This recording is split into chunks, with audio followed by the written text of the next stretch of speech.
La tomate, est-ce un fruit ou un légume?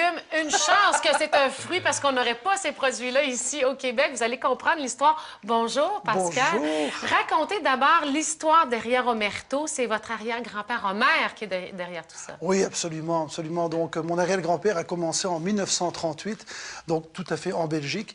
Et par mon arrière-grand-mère aussi, qui était d'abord cuisinière et herboriste, était aussi une personne qui était très méticuleuse au niveau de la cuisine, donc elle ne voulait surtout pas avoir des pépins dans sa sauce. Donc là, voilà déjà l'histoire qui commence à ce moment-là. Donc, tous les pépins, en fait, qu'elle récupérait, ben, elle les mettait en compost.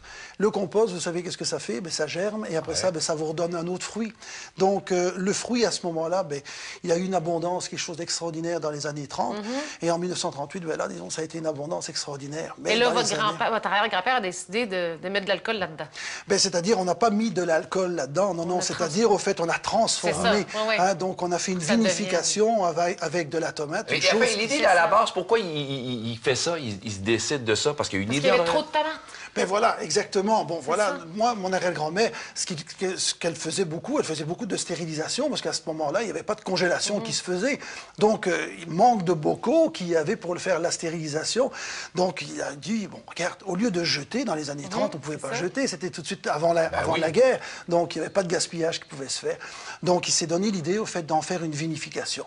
Et là, au fait, il y a eu essai-erreur, bien sûr, qui a été fait. Il y a eu un pourcentage, disons, qui était à 7 à 8% de volume d'alcool. Donc, à ce moment-là, c'était pas très fort, mais le but, c'était d'en faire à chaque année. Mais ça s'est demeuré à un niveau familial. Il n'y avait pas commercialisé là-bas en Europe à ce moment-là. Non, pas du tout, pas du tout. Et le produit n'a jamais été commercialisé en tant que tel. Donc, jusqu'au temps, en fait, que moi, quand je suis arrivé ici, au Québec, donc, j'ai eu... Et vous êtes arrivé à quelle année, à ce moment-là? Ah, ben là, je suis arrivé ici en 98. Bon, OK. Hein, donc, en 98, ben là, j'ai rencontré un de mes amis, malheureusement décédé, qui était Jules Roiseux, et Gaston L'Heureux. Et c'est eux, au fait, qui m'ont surtout donné l'idée de commercialiser. Parce que vous leur avez fait un test à l'aveugle. Absolument, absolument. Et là, justement, je peux vous dire qu'à aujourd'hui, il n'y a aucun œnologue, aucun sommelier qui a pu déceler qu'est-ce que c'était à l'aveugle. C'est vrai. Donc, c'est là où fait tout ça devenait intéressant. Mais ça a été long avant d'en arriver à ce produit-là qui existe depuis juin 2011 sur nos tablettes parce que vous avez dû vous battre pour faire reconnaître que la tomate est un fruit et non un légume parce qu'en Amérique du Nord, on a le droit de produire à partir des fruits et non des légumes pour produire du vin. Là. Ça, c'est tout un combat que vous avez eu. Ah oui, c'était tout un combat, oui, absolument. C'était un combat qui a duré à peu près 10 ans. Hein. Moi, j'ai commencé le 11 mars en 2001 et le permis m'a été délivré le 11 mars en 2011. Vous avez fait une thèse pour prouver que la tomate, qui est originaire du Pérou, était... Était un fruit et non un légume. Et non un légume. Parce qu'on ne peut pas faire de vin au Québec si c'est avec un légume, évidemment. Exactement. Et on peut l'appeler vin parce que c'est à base de fruits, c'est ça? Exactement. La nouvelle législation nord-américaine stipule qu'en 2009, donc depuis 2009, donc le petit fruit et le fruit, une fois vinifié, doit avoir l'appellation vin de. De là, vin de tomate. Exactement. Mais si ce produit-là était en France, vous ne pourriez pas l'appeler vin? Non, on ne pourrait pas l'appeler vin parce que le vin est fait toujours à base de raisin. OK. Donc là, on devrait avoir une autre appellation. Une autre appellation. Mais au Canada, au Québec, ça s'appelle vin de tomate. Pascal, j'aimerais à ce stade-ci qu'on fasse justement ce que Gaston L'Heureux et M. Noiseux avaient fait, enfin, une dégustation comme ça, sans savoir. Parce qu'effectivement, il faut savoir que la couleur, il n'y a rien qui ressemble à une tomate au niveau de la couleur. Absolument. C'est vrai, pourquoi, non? Mais justement, en fait, dans la tomate, vous n'avez pas de tanin. Donc, le tanin, c'est ça qui vous donne la couleur. Une tomate rouge n'aura pas de tanin. Donc, l'eau de la tomate, il faut savoir qu'une tomate comporte 80% d'eau et 4% de matière solide. La matière solide, c'est ça qui vous donne une couleur, mais pas pour ça qu'il y a du tanin. Ah! Et on marque vin d'apéritif. C'est un vin qu'on sert avec quoi? Alors, d'abord, le sec qu'on va déguster, lui, au fait, il va être très végétal. Donc, il va avoir des arômes également de sauvignon. Donc, très prononcé. Le sauvignon, comment est-ce qu'on retrouve le sauvignon dans la tomate? C'est qu'il faut déjà savoir que le plant de la tomate, vous allez avoir justement la saveur du sauvignon. En vous frottant les mains sur un plant de tomate, sentez vos mains, vous allez avoir l'odeur du sauvignon. À votre santé. Et c'est surprenant. Donc, l'accompagnement qui va très bien avec lui, les sushis, Oui. les poissons crus, les poissons fumés, les poissons grillés vont très Oui. bien aller également, avec aussi tous les fromages fondus. Hein, style raclette, une fondue savoyarde va très très bien aller aussi. L'alcool est plus présent. Oui, Enfin, c'est ce que le j'allais goût dire, c'est d'alcool plus est que beaucoup 8%, là. Absolument. Mais quand attention même- que ce n'est pas une mutation à l'alcool, c'est vraiment une vinification avec une chaptalisation apportée. Donc on fait une chaptalisation, c'est un sucre que l'on rajoute pendant la fermentation. OK.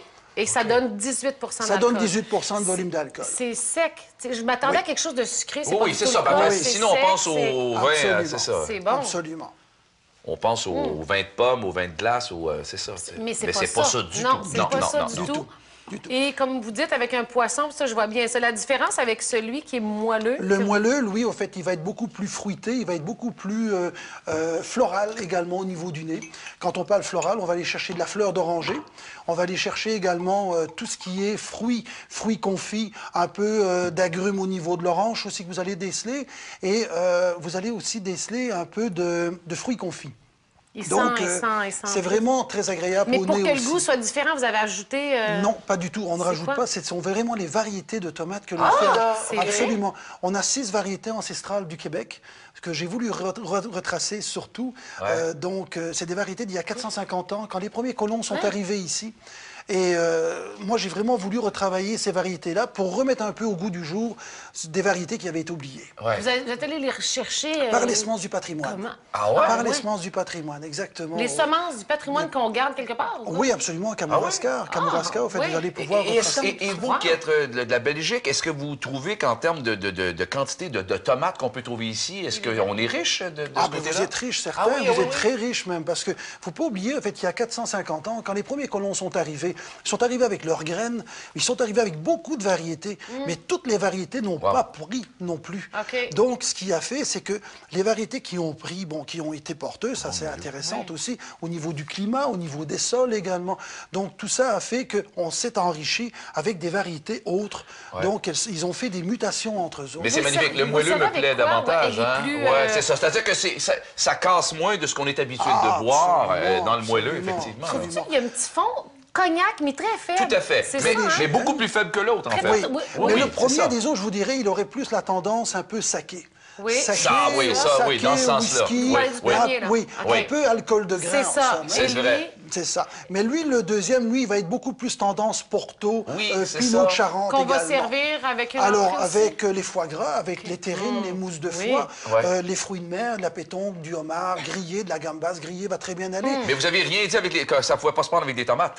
Ah, ça peut se prendre avec la Ça va tomate. pas Jimmy, là. Ben oui, c'est ça, tout à fait. Absolument. Eh ben, Mais c'est surtout au fait des deux produits en fait, qui sont assez poivrés en bouche. Hein. Donc Ouais. il faut surtout l'accompagner avec des produits poivrés et également en fait corsés. On trouve ça à la SAQ? Non, vous ne Non? le retrouverez pas du tout à la Ah, SAQ. c'est où est-ce qu'on retrouve Vous ça? allez le retrouver au fait au marché du Vieux-Port à Québec. OK. Donc et alors également à Montréal, Montréal? au marché des saveurs. Ah. Donc à Montréal Donc, également. il faut se forcer un peu là, pour en trouver. Absolument. Et alors, Sinon, donc, chez nous, bien sûr, à Baie-Saint-Paul, au domaine de la Vallée du Bras. domainevb.ca, d'ailleurs, on a les exactement. infos. Eh, Pascal, c'est votre grand-père qui devait être fier de vous, là. Hein? Absolument. Avec Jovet. Est-ce que votre grand-père, vous tenez de votre grand-père, en fait, est-ce qu'il mesurait comme vous? Hein? Non, il était un peu plus petit que moi. Ah Vous savez, au fait, c'est les croissances qui ont fait comme les tomates. Hein. On l'a élaboré. Moi, je voulais juste savoir combien ça coûte, là. Alors, pour la petite bouteille Ouais. du 200, en fait, ça revient à 16 $. OK. Pour la bouteille de 375 ml, ça revient à 27,50 OK. Et la 750, ça revient à 38,75 Mais merci beaucoup. Oui, C'est moi merci, qui vous remercie. Pascal. Et encore une fois, à votre santé. Merci Ouais. à votre santé. Au Merci retour, bien. on démêle les succès d'année de sucre. Ben oui. Ah, c'est bon. Ouais.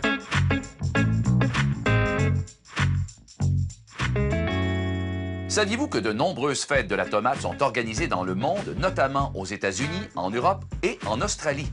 À Nouvelle-Galles du Sud, en Australie, la National Tomato Competition est un concours de la plus grosse tomate.